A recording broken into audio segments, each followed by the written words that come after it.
আজকের ব্লগের show stopper এই যে মাটন ছাড়ানো হয়ে গেছে, বরফ একটু নুন হলুদ মাখিয়ে রাখি, মাখানো হয়ে গেছে, ঢেকে রাখি। পেঁপেটা মাংসর সাথে একদম ভাজাও হবে, কষাও হবে।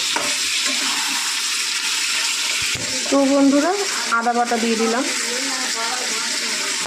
আর এটা হচ্ছে কাঁচা লঙ্কা, শুকনো লঙ্কা, রসুন পেস্ট।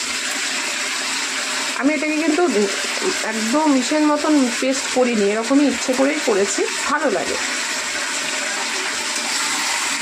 আসলাম নেক্সট আইটেম নিয়ে।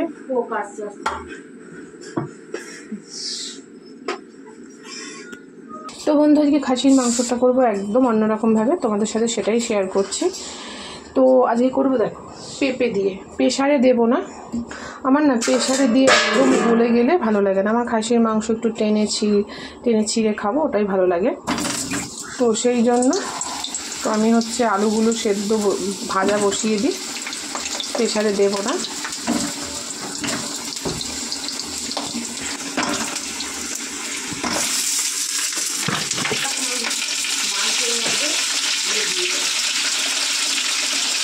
তো আলুগুলো সুন্দর করে ভেজে দেবো।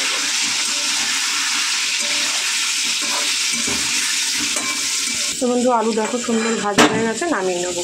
কত সুন্দরভাবে আলু ভাজা হয়ে গেছে, দেখতেই পাচ্ছ। কি তেল দেবো না, মাংস অল্প, এই তেলেই হয়ে যাবে। তো একটু জিরে ফোড়ন দিলাম, এবার কুচিয়ে রাখা পেঁয়াজটা দিয়ে দেবো।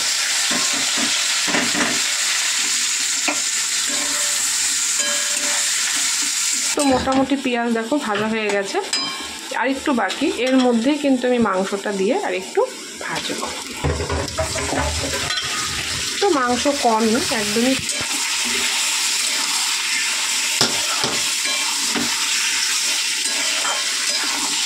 তোর পাশে পাশে দেখো এইভাবে কেটে রাখা পেঁপে দেবো না, পেঁপেটা দেবো। পেঁপেটা মাংসর সাথে একদম ভাজাও হবে, কষাও হবে। তো বন্ধুরা, আদা বাটা দিয়ে দিলাম, আর এটা হচ্ছে কাঁচা লঙ্কা, শুকনো লঙ্কা, রসুন পেস্ট। আমি এটাকে কিন্তু একদম মিশের মতন পেস্ট করিনি, এরকমই ইচ্ছে করেই করেছি, ভালো লাগে।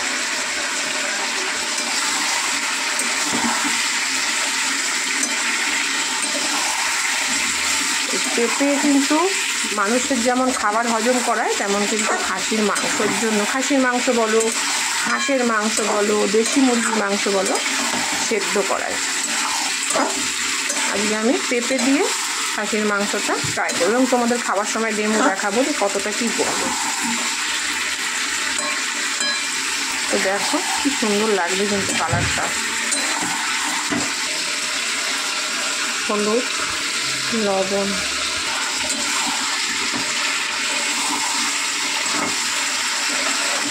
এবারে পুরোটাই কিন্তু কষানোর ওপরে, পুরোটা হচ্ছে কষার ওপরেই কিন্তু মাংসটা সেদ্ধ হবে।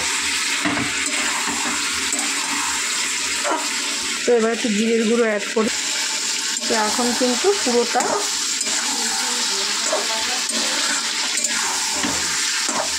কষার ওপরেই হবে। দেখতে পাচ্ছ কালারটা কেমন হয়েছে?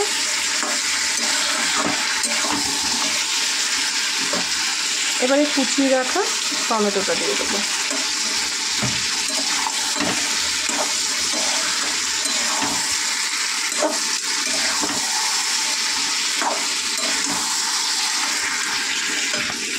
তো বন্ধু, এইভাবে কষা হোক, আবারও ফিরে আসছে পরে।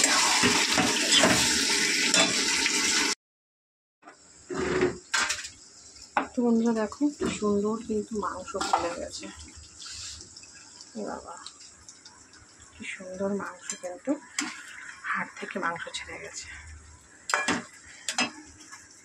এবার আলুগুলো দিয়ে দেবো, দিয়ে আর একটু কষাবো।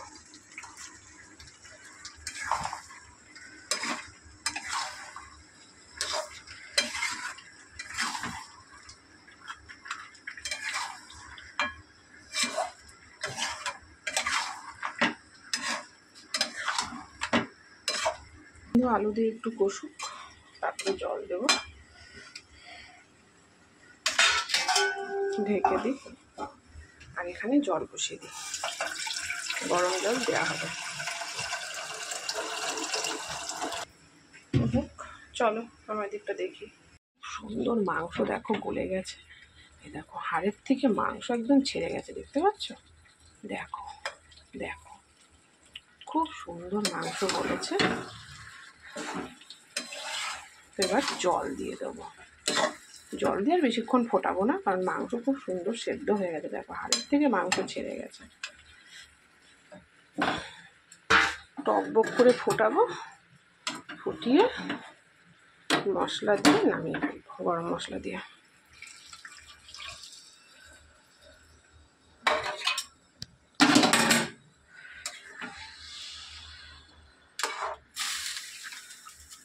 মাংস কিন্তু রেডি বন্ধুরা। টকবক করে ফুটলে, কারণ আলু দেখো খুব সুন্দর সেদ্ধ হয়ে গেছে, টকবক করে ফুটলেই কিন্তু নামিয়ে নেব। চলো অন্য কাজগুলো সেরে নিই চটপট। তো বন্ধু দেখো কি সুন্দর কালার এসছে।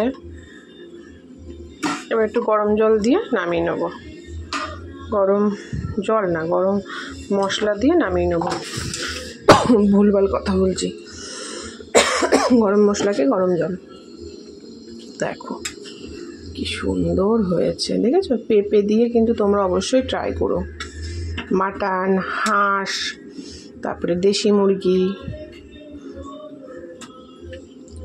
তো দেখো একটু ধরে গেছিলো মানে পুড়ে যায়নি কষাতে গিয়ে, কারণ আমি দাঁড়াতে পারছি না। আমি আগুনে কাজ করতে এসে দেখো ফোসকা পড়ে গেছে, মানে ফোসকা যেদিনকে গরম জল পড়েছে সেদিনকে ফোসকা কিন্তু পড়েনি, আমি সাথে সাথে টুথপেস্ট দিয়ে দিয়েছি, কলগেট। কিন্তু যেহেতু আজ আমি রান্নাঘরে এসেছি, রান্নার তাপে দেখো কেমন ফোসকা ফোসকা পড়ে গেল। এই হাতটা আমার ভোগাবে। কালকে ওষুধের দোকান থেকে বলেছিল, কিন্তু কি করব, ঠিক আছে? তো চলো বন্ধুরা এবারে এটাকে নামিয়ে নেবো। এই হলো আজকে আমার মাটন। এই দেখো তুলে তুলে রাখছি, কোনটা কখন খাওয়া হবে, অল্পই যদিও বা। তো চলো ফিরে আসছি অন্য ভিডিওর সাথে।